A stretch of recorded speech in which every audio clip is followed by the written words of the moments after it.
Hi, I'm Meta Spencer. Today is really an important day because I get to talk to some old friends and great experts on Marine Cloud Brightening. And this is a technology that everybody in the world should know about, but they don't. So we're going to try to get you to help us publicize the notion. But the important thing today is that I have a guest who's written a paper giving the history of the early development of marine cloud brightening. And I have two other experts on climatology with me who will share with me my conversations with Alan Gadian. Now, Alan Gadian, who's the author of this wonderful new paper, is a professor of dynamical meteorology at Leeds University and the National Center for Atmospheric Science in London. And he has been engaged with early on with John Latham and Stephen Salter, who were the main people developing this type of technology. And therefore, he's very knowledgeable about the whole history of marine cloud brightening. Peter Wadhams is a professor emeritus of ocean physics at the University of Cambridge, and he is probably the world's leading authority on Arctic sea ice. And I suppose Antarctic sea ice, if I wanted to ask about such things. But at any rate, this is relevant because, of course, marine cloud brightening, as you'll find out, does have implications for the Arctic and for the ocean currents and for all kinds of things that we have to think about. And I'm now happy to say that I'm sharing the co-hosting, and in fact, I think mostly the hosting will be done by my new friend, or longtime friend, but at any rate, new co-worker, Robert Tulip, who is always usually called Robbie. And Robbie Tulip worked for 25 years with the Australian Government Department of Foreign Affairs and Trade. And I think he's an emeritus bureaucrat these days and is extremely active with the Healthy Planet Action Coalition, which is now regularly co-producing forums with Project Save the World. It's sort of like I'm easing my way out of the main role as producing these forums, and I'm finding wonderful partners who will share this kind of responsibility. And Robbie is my acquisition, my trophy, because he's going to fill in more and more for me. And because of his knowledge about climate, this is especially wonderful. So greetings to all of you. I'm delighted to be with you and wish you all a very happy new year. And Alan, it's been a while since I talked to you. I think the last time you were on a show probably with Peter and with Stephen Salter. I'm not sure, but I Yes, indeed. may have Yes, been. yes. And there was a bit of a dispute about where you should put these stations, these spray guns. And I don't remember much more than that. But now, tell us about your paper. Right. Thank you very much, Meta. And I'm delighted to be back here talking to you all. And Robbie will be a great co-chair. And also, Peter, thank you, because you inspired Stephen Salter and John Latham on with the book Farewell to Ice and the implications. And you also contributed to the papers on it. So you are, like me, getting a little bit older. And the purpose of this paper was to write down the history for the future. And obviously, if someone writes history, it's slightly biased, of marine cloud brightening. Because I'm convinced that in 10 years' time, we will have to somehow reduce the solar input to the surface of the Earth. And because the planet is changing. So this paper was really I didn't put your name on it because I really wanted to emphasize John Latham, Stephen Salter, because John Latham in the 90s jumped on the idea that he was a world expert, International Conference of Cloud Physics. He was chairman of, and he was an electrophysicist in clouds. Stephen Salter was an amazing engineer, and the two of them got together with this idea. Now, the paper is meant to represent what was done in the first 15 years as a historical documentation, and it includes the work of other people as well. And of course, it alludes to your work as well quite a lot, Peter. But the idea is that that CO2 levels are rising, the planet's getting warmer, and that we are going to have to deal with climate change, despite what politicians like Mr. Trump or Mr. Putin say. We're going to have to deal with it. But the situation is now slightly different in the fact that we've now reached over 2 degrees. And so, if you don't mind, Meta, for a minute or two, I want to talk about the consequences of that 2 degrees. If you look at carbon dioxide, that if you think of it, infrared radiation, greenhouse warming, 19 to 22% comes from carbon dioxide. A little bit comes from other gases. 50 to 60% comes from water vapor. So if you go to the top of the Rockies, at night, the temperature plummets. And then at day, it might go up to 100 degrees Fahrenheit. At night, it might go down to 40 degrees Fahrenheit. It might go in Celsius, that's 40 to 0. And the reason is because of the lack of water vapor. Now, if you go to Mars, exactly the same. Although it's CO2, the water vapor doesn't. So what's happened now, and Stephen and John realize this, the Earth has been in a sweet spot for 10,000, 12,000 years. And now we've got the problem that there's more water vapor, so the greenhouse gas warming is bigger. So you can call it CO2 warming and include water vapor and other gases. That's fine. But the challenge is now bigger than it was when I wrote this paper.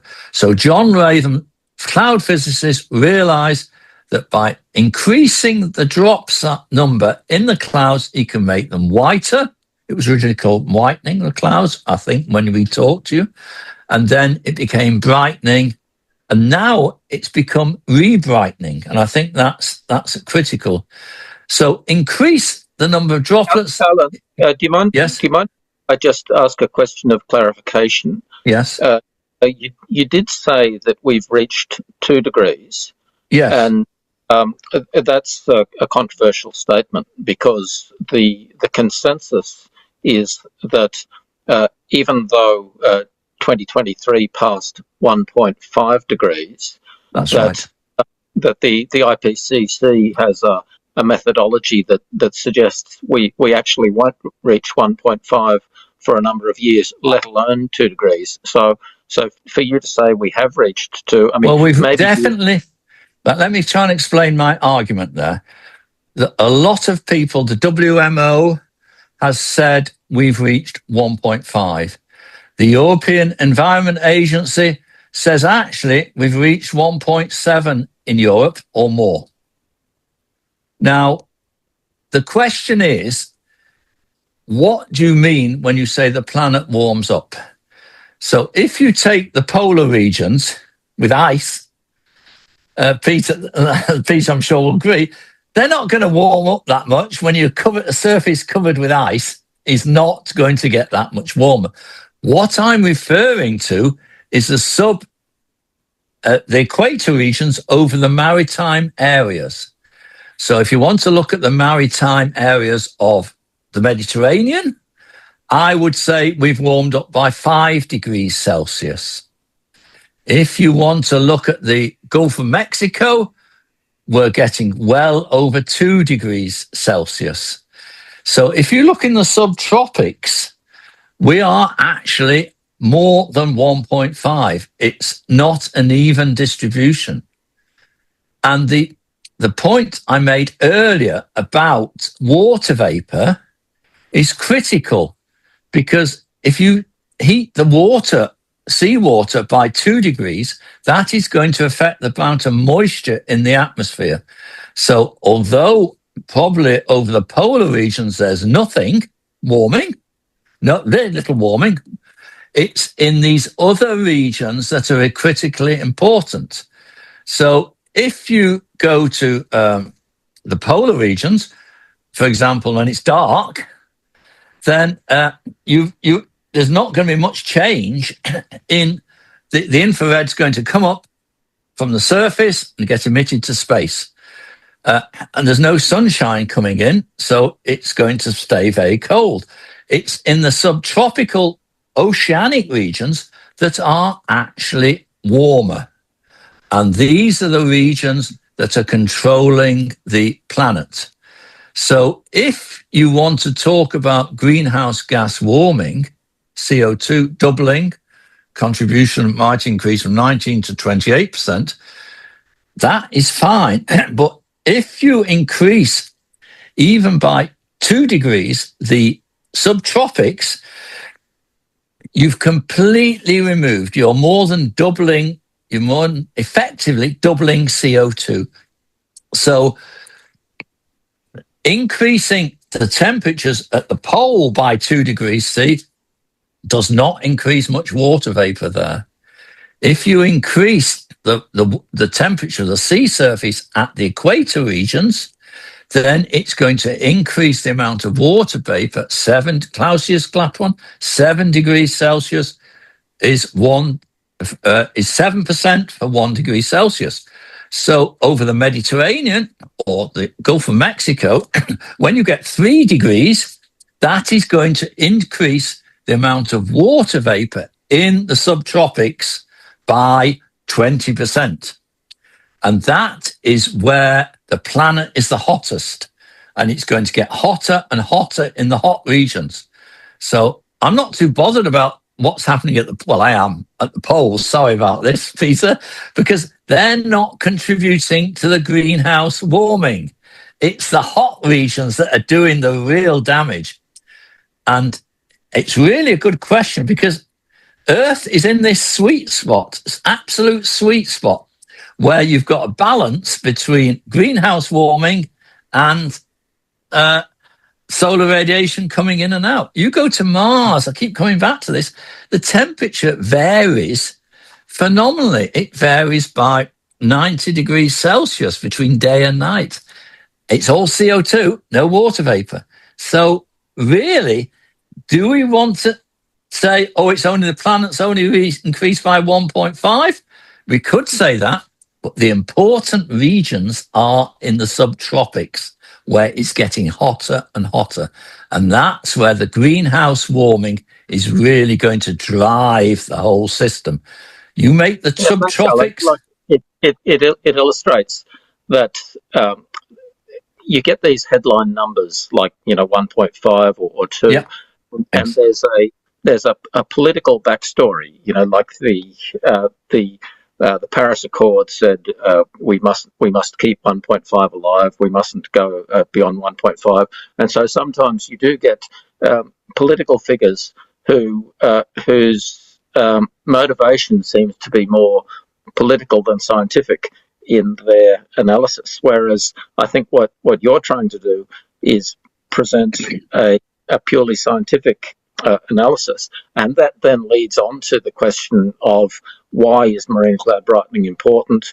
What was the history of John Latham and Stephen Salter in presenting marine cloud brightening, and how did they encounter this sort of pushback on the science and politics? But so let's get back to the MCB story.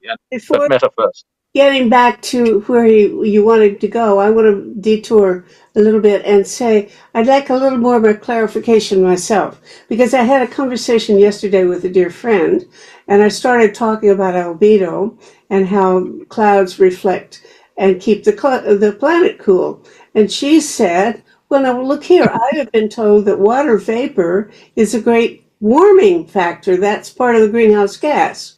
And that's what Alan has just been talking about. He's been talking about water vapor as the villain in the story, and not the salvation in the story, which is going to come up a little later when you talk about the clouds.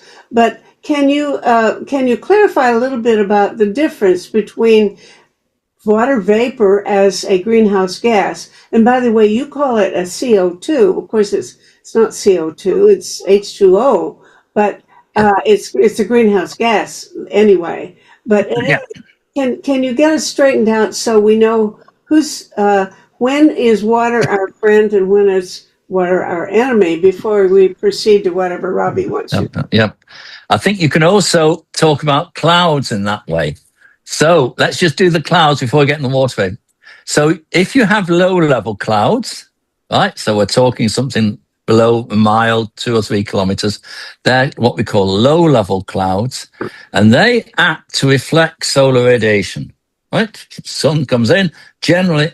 Now, if you look at high-level clouds like cirrus clouds, we're talking clouds at the level of condensation trails, for example. They actually warm the planet because they act as a greenhouse gas. And some people quite rightly argue we should not produce condensation trails.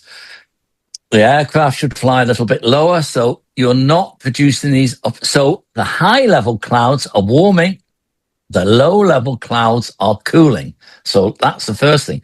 Then we come on to water vapor. And water vapor is usually found in the low levels of the atmosphere. So if you go up to about 2 miles high, you'll find there's very little water vapor there. So or maybe 4 kilometers, 2 miles, whatever. So it's the water vapor in the lowest layers that cause the problems of greenhouse. So when you say the problem is, it has a bad effect, and indeed it has a bad effect. And in terms of greenhouse gas warming. But it also has a good effect at night because it stops the temperature of the ground plummeting.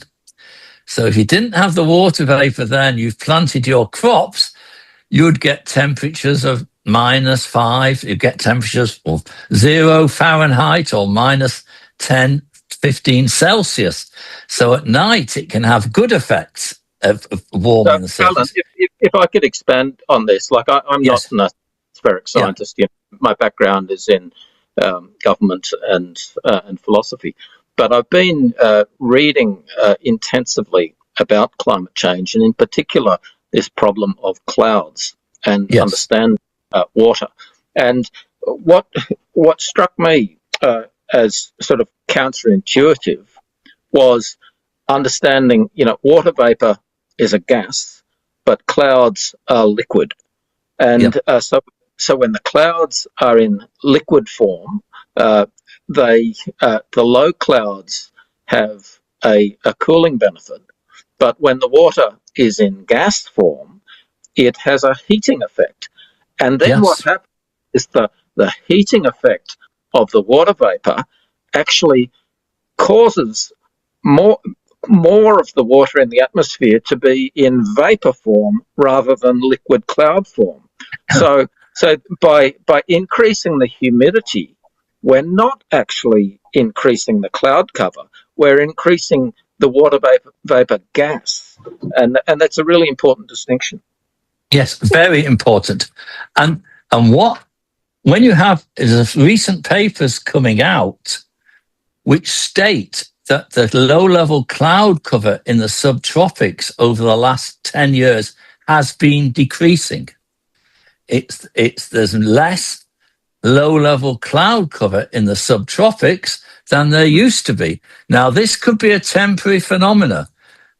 So what you're asking is a very complex question that I don't think the cloud physicist or the modelers certainly can't answer, because the resolution of the models has to be so great that you'd need maybe a dozen nuclear power stations just to run the computer model. Never mind. But one of the things is that if we are able to deploy Marine Cloud Brightening, that is, That's if right. we can work out how to create a submicron uniform salt aerosol particle from seawater, then if we can inject that into the clouds, then that is highly protective of the Very. of the cloud layer. But what if I could just expand briefly on this, Alan, because I found it so interesting, this question about the role of clouds in climate, because what's happening is that the ocean is really heating up as a really, like, most of the heat that's come into the Earth's system is getting stuck in the ocean. And when the ocean heats up, then the air above the ocean heats up too. And what that causes is that those big cloud layers that are over the subtropical ocean areas, like off California, off Africa, off South America, at the moment, those there's a layer of air above those clouds, and that means that the clouds spread out as a low form of cloud. But when the air heats up, then those clouds start to mix with that air layer above it, and the clouds start to get destroyed. So it's really important that we protect those cloud layers, because they're one of the biggest sources of reflectivity of sunlight back to space. Yep. And that's critical, because when we changed, I mean, these are small numbers. So you've got a micron is a millionth of a meter, whatever it is. When we changed from 9.8 to 9.5 in just 5% of the marine clouds, we got a cooling of 3.7 watts per meter squared. And this is in the paper. So with the model, the impact. Well, you say with a model. So we did with a climate model that was agreed, but they don't have clouds. But when you do high resolution cloud models, and they're very expensive, you get the same effect. So you get the equations of a cloud generation microphysics, and you put them in, and instead of covering the globe, you're covering a 20-kilometer square at most. And you find that when you do it in the highest resolution models, you get this increased reflectivity, increased albedo. So that is what people like Graham Feingold, Bjorn Stevens know. They're the big cloud physicists, Wojciech Grabowski. They can see it. They can see it. If you increase the number of droplets in the cloud, it goes whiter. They also see it when you have different clouds. Some clouds have more droplets in than others. The mean size is bigger in some, smaller in others. And they see it, yes, the albedo, they actually observe it. So not the climate models are really dubious, but we use it, and we use high resolution models. But we're working on the fact that the high resolution cloud models give this effect. So first of all, John Latham, before computers came along, he did this. He did the work using the equation, the complex equations of radiation, which they use in cloud models and they use in forecasting models. And this is also the Tulip effect. This is without computer models. This was analytical equations solving the understanding. So they did it with that. Then they did it with cloud models. And Latham's and Salter's contribution was we put it in a global model as using the numbers generated. And we found this is a way of cooling the planet if you could change the number of droplets. Now, this is very controversial in the sense that it became very political. So there were certain groups that wanted to do stratospheric solar radiation, injecting in the stratosphere to reduce it, like volcanoes. And Bill Gates originally gave funding to look at this, and only a very small amount of money went to marine cloud brightening. Most of it went to stratospheric sulfur injection, like the volcanoes. The problem with the stratospheric sulfur, which is gaining sort of establishment, countries like China and Russia are quite interested in this because it will work. But the consequences, and Stephen basically argued that it wouldn't cool the poles very much. And other people argued that, you could do it in bands around the equator. Well, that is not very realistic. So it became a political issue, a big political issue. And marine cloud brightening was then in competition with solar radiation management from stratospheric sulfur. And that's a disastrous position to be in, because we should have been working together, working on the science.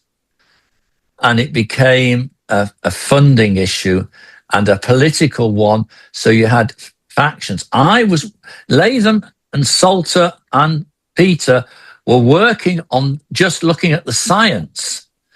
And people are now going to do experiments. And the size of these salt crystals is critically important. And the other thing that's important is, can we look at the side effects? Because if you do this in 3 regions, you will make some areas wetter, some areas drier. You're going to have side effects. And so there hasn't been enough research done. And I wanted to put down in this paper the history. I haven't put that originally some of the funding for this came from Bill Gates. And it's become very political with groups like Silver Lining and other contentious issues. Daniel Harrison in Australia produced some sprays, and Stephen and I and John said we have to be careful on the sizes. So there's been different groups fighting. You've mentioned the politics and also the science. I just wanted to mention a couple of points that are in your paper that are worth just expanding on. So you say from the outset there was much polarization within the research community and resistance to anything describable as geoengineering. And it was extremely difficult to get the important paper that John Latham wrote in 2002 published at all, with senior scientists and organisations, and you mentioned the UK research councils, NERC, EPSRC, precluded applications to research into the science of MC. That's right. And senior scientists at universities furthered systematic neglect, despite knowing little cloud dynamics and microphysics. But MCB was strongly supported by some really prominent people, Paul Crutzen, who won the Nobel Prize, and James Lovelock with the Gaia theory. Boykemans in the US, John Pyle, the head of chemistry at Cambridge, among many others. But even the presence of a large body of experts failed to overcome the negativity created by the anti-geoengineering lobby. Yeah. It's a fascinating, because that's what stopped Bill Gates, because he was getting a lot of abuse on this. And one paper I tried to write was that we are geoengineering the planet now, and the Americans couldn't agree to that. They couldn't agree that mankind, the basic premise was mankind is geoengineering the planet now. And when you mention that 2002 paper hasn't got my name on it, you'll notice. Right? I originally helped John with that paper, and we sent it off to get published, and the people were critical.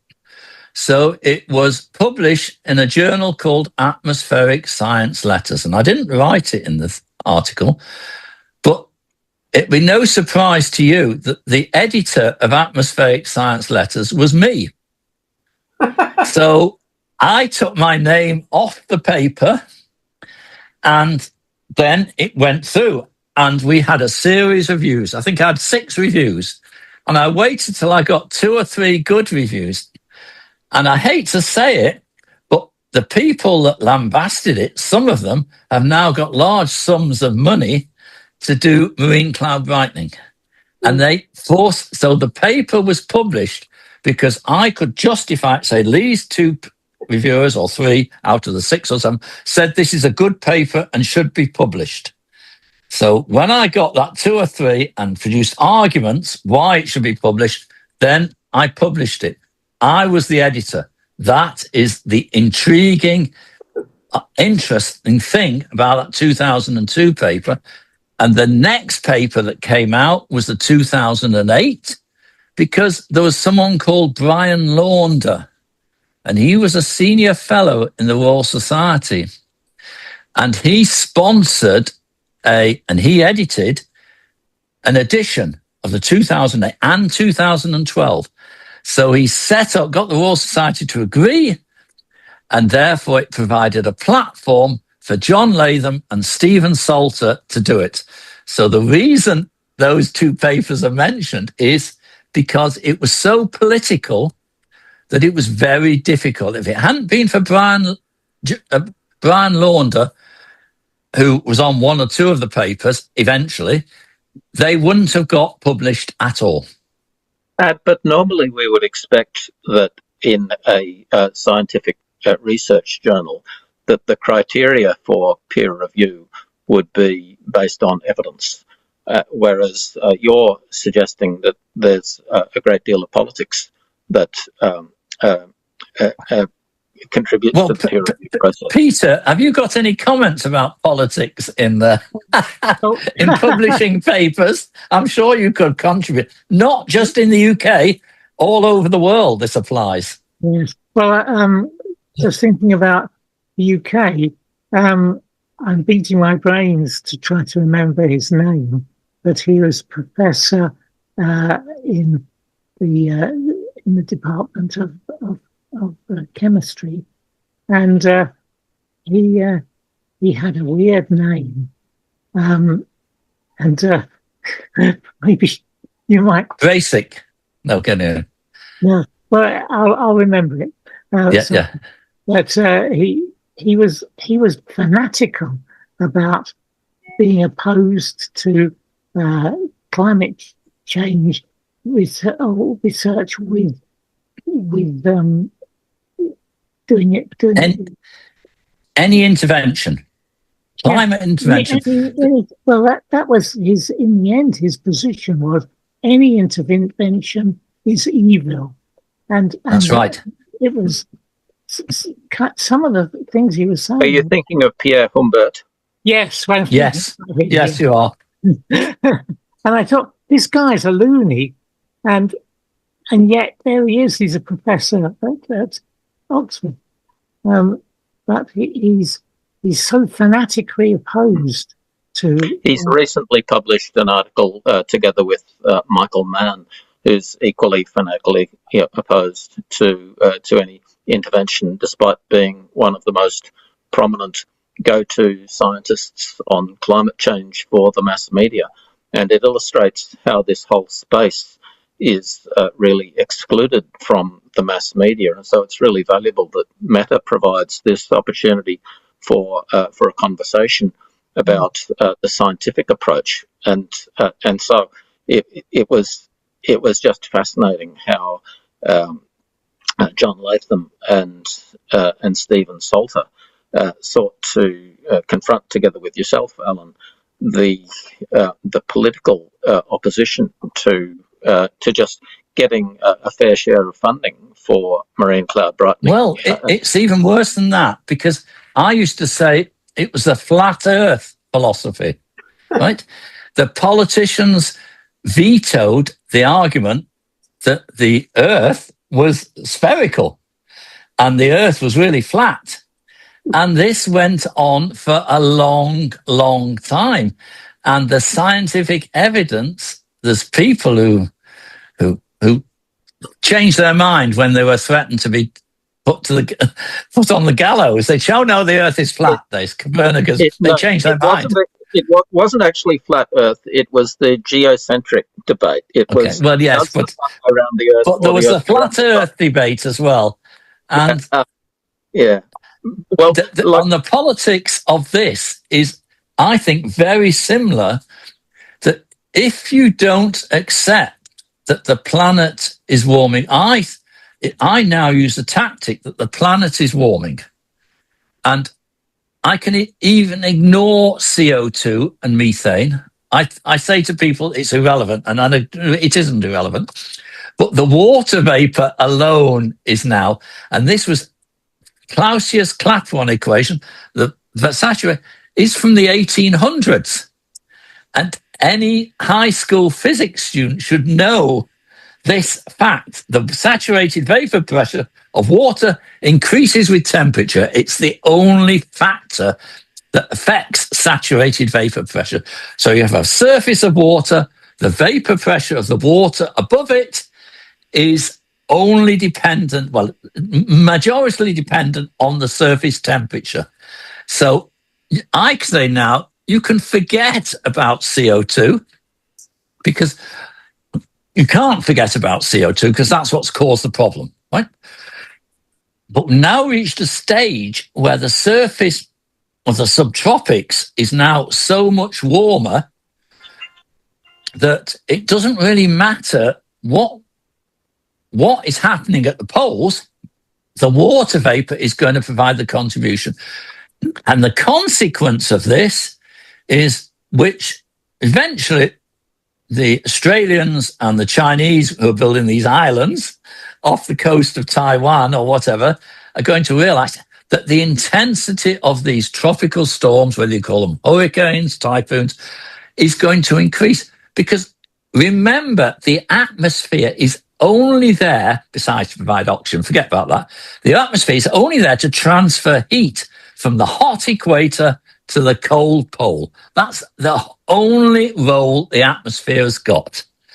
And if you took the clouds away, it'd be even worse. But so you're actually, if you make the subtropics warmer, which you are doing, not because of CO2, I would argue from water vapor, you're going to make them hotter and hotter, and you're going to have more typhoons, more things, and eventually Mr. Trump's golf course is going to go. And I would say not.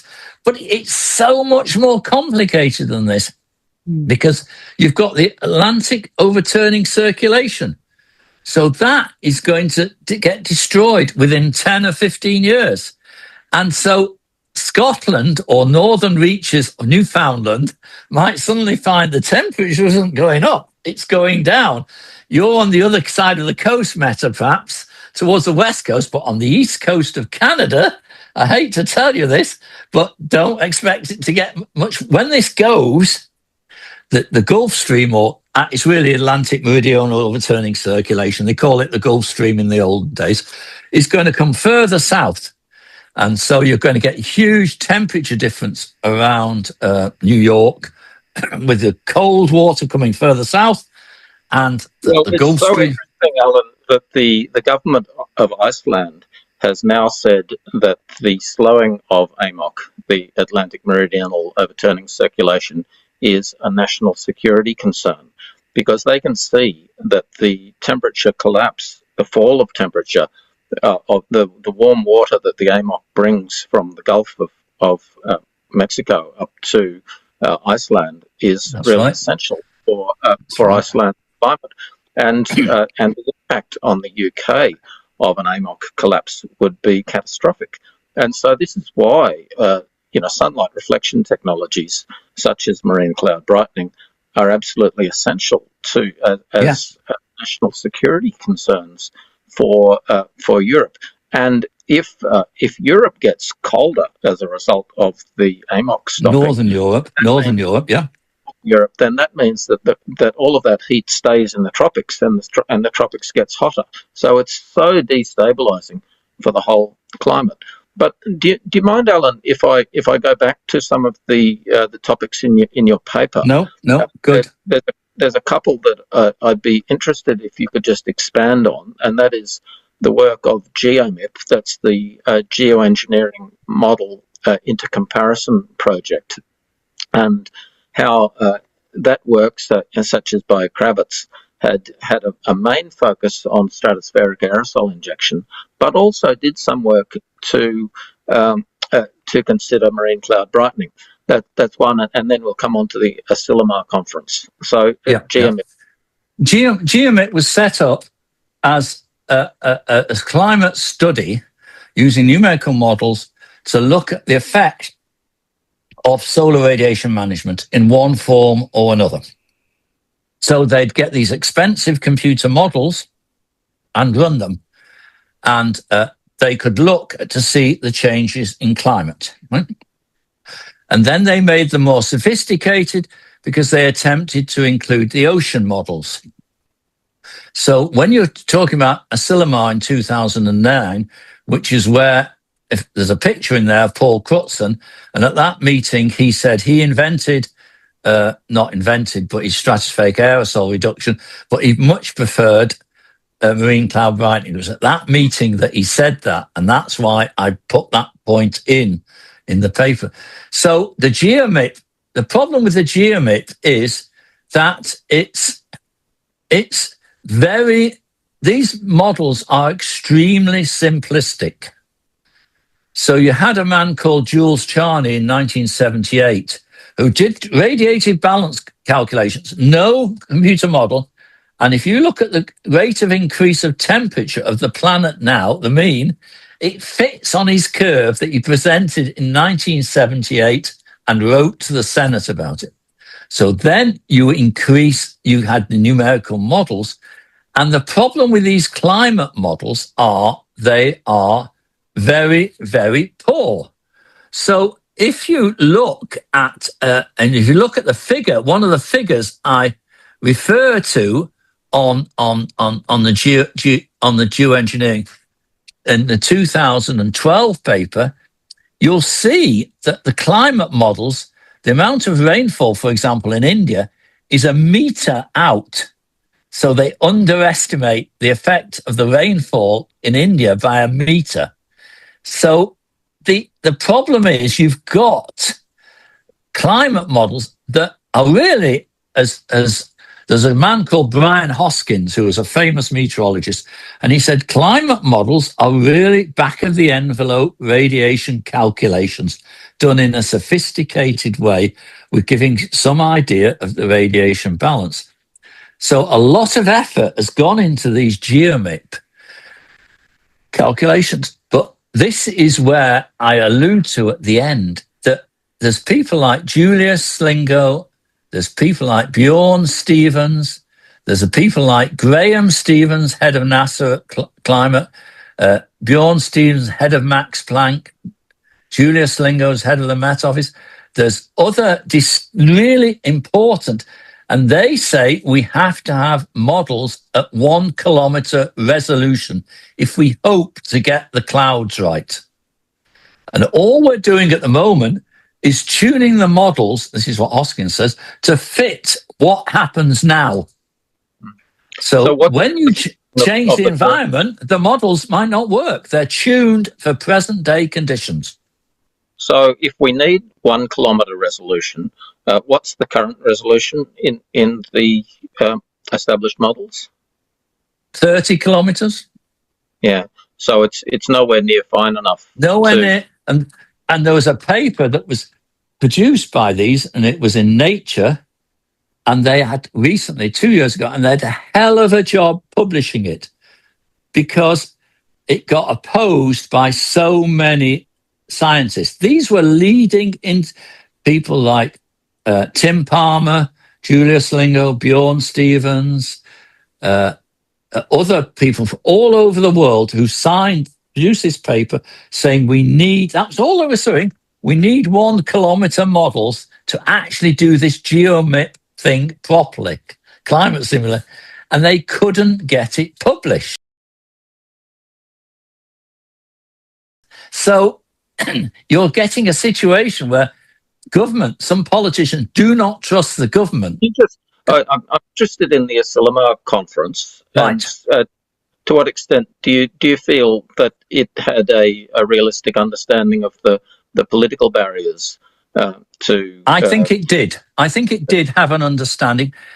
The Asilomar conference was set up because about 10 years previously, or 5 years previous, there was a conference at Asilomar on DNA, and they wrote the rules of researching into DNA and what the scientists to do, and that was accepted. It came to the Asilomar conference. Bill Gates had provided funds, and the governments were interested. So you got all these scientists there who argued about geoengineering, and there was coverage. About 200 scientists at Asilomar. That's right. That's right. And these ideas were expressed, and you had other people ideas making these micro bubbles, which are now resurfacing. No, it's not meant to be a pun, but as a way of cooling. So they, at the end of it, they were I think, were despondent that we went to a man called Richard Branson had just launched his space rocket that worked, right? Richard Branson took us, Stephen Salter, me, and Armand Newcrans out for dinner. And one of the ideas was that he could then use Marine Cloud Brightening, if he got the IPR for it, to offset his aircraft carbon emissions. That was the idea. What's IPR? Intellectual property rights. Yes, of course. Yeah. So it didn't happen, but we had a lovely discussion. But that was what happened after that Asilomar conference. And I couldn't write that down in that document. But I mean, so the Asilomar brought these ideas out. Rob Wood was there. There was Ackerman from University of Washington. Right. And he was actually, he was a student of a colleague of mine, and I was when he was in Manchester, brilliant microphysicist. And I would argue with him on the optimal size of droplets. I mean, so we're really getting down to the fine details that I think we need to look at. Yeah, this point about droplet size is really one of the key issues with Marine Cloud Brightening, because the Australian work that's been done to try to protect the Great Barrier Reef from coral bleaching has found it very difficult to generate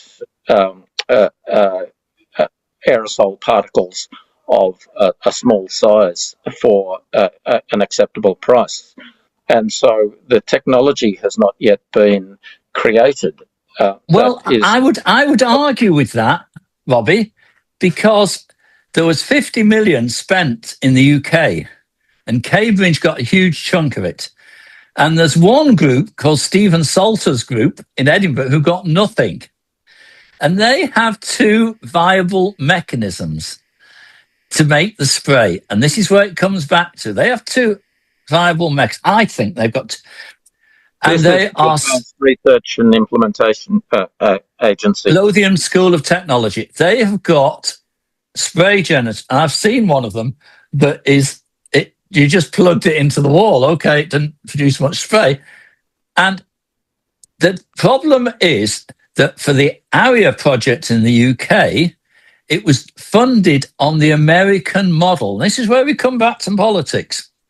That everyone had to sign a non-disclosure agreement to get on the right team. So there's Cambridge, Manchester, Dan. And so anyone who wasn't on that team wasn't included. And because Stephen Salter, I don't know whether you know this matter, but Stephen Salter had funded students. He would give them a chunk of money and they set up companies. He set up 5. And just before he died, one of these companies was bought by Mitsubishi for something like 10 or 15 million pounds, dollars or whatever it was. So he suddenly found he had $3 or $4 million. So he set up this laboratory with that funding and to do this research. And there's other groups, they do all sorts of things. Okay, and he set up the...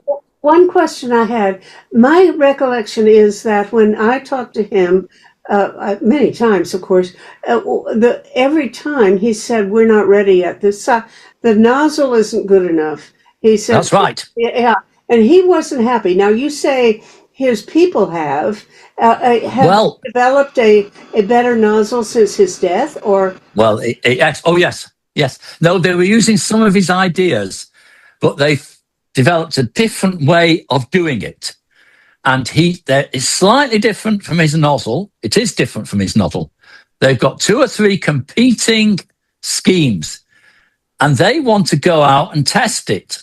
And I thought they were going to make an announcement on January 2026, but they haven't. So there are methods of doing it. But remember, Stephen had no money. yeah. He was at all. And I remember talking to him in his hospital, and he was dying. He had prostate cancer. He was dying. And he suddenly and he was asking me questions like, do I keep 3-phase electricity? It's going to $25,000 a month to have this. And I said, yes, you've got enough money, do it. So he went ahead with it. And within 6 months, so that he could set up this group. And it's going to be called the Salter Laboratory. And the ministers have been to it. And that some of the things are like, I don't know, like detecting mines from quadcopters for Ukraine. So it came just literally 3 years too late for him. He was by that stage seriously ill. He did these lovely ships, and he said, you've got to get a glossy image to pick on. And some of the guys working on it said, no, you just want a container. You don't want any of these to put on the back of a ship to do it. Yeah. And he would say, well, you do need that, but you've got to get across to people. And I said, I agree with you. Peter and I were in a conversation with him once. I remember said, look, you could just rent some fishing boats, and you could just put these little spray guns. I was just making things up. Yeah, that's right. You could go around the Arctic, and you have 300 or 400 of these and spray from these little, things that people use for their yachts. And he got really, no, you have to have these fancy. Well, Stephen was a visionary. Like he had a grand vision of the capacity. That's right. Of Marine Cloud Brightening to be. Well, look, the main thing is, though, if it's tragic that we lost him too early, and that he isn't here to celebrate. But what I'm hearing you say is that we're getting closer to having something to celebrate. That there are enough grounds for believing that the technology is ready, that the nozzle is good enough, and maybe that it's cheap enough. Now, that's another thing that Robbie's brought up, the fact that the Great Barrier Reef experimentation seems to indicate it's cost too much or too much energy to spray. Well, tell me. To create the small particles. Yeah, that's right. What are the odds that we'll be able to solve the thing and get some smart enough politicians to support us to actually get something going soon? Well, that's the problem, Meta. And you and Robbie are the key to this because, seriously, the scientists have been useless. I've been useless for the past 10, and Peter hasn't been much better at persuading the politicians to actually accept, A, that the planet is warming significantly, and B, we have to try and do it. I feel has had no progress whatsoever. And if you look at the 2009 Hansard, and you look at my name and 2009, you'll see there that I've basically said, all we're doing is rearranging the deck chairs on the Titanic. That's at the moment what we're doing with electric motor cars. And this is what James Lovelock would say. His famous quote, which I didn't put in here, was, it was the fault of us, the atmospheric physicists, for not pointing this out soon enough. And also that what you're doing, he said that all these, he had middle class British people thought they were going to save the world with recycling. Yeah, And all it was there to ease the consciousness yeah. of the British middle class.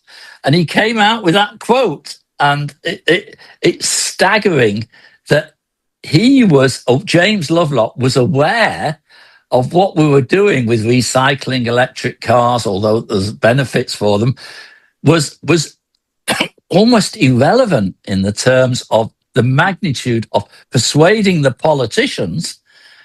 And I'm sure Peter would agree. I don't know. I think, though, Alan, Sir James Lovelock's Gaia hypothesis, it's widely been criticised for being too religious and mystical, but it's actually very much a scientific understanding of the homeostasis of the That's planet. right. And it's like looking at the planet as like a person, and saying that if a person has got a 2-degree fever, then you really need to take serious action. And so the planet is currently got a 1.5 or 2-degree fever, and we should similarly be taking that just as seriously.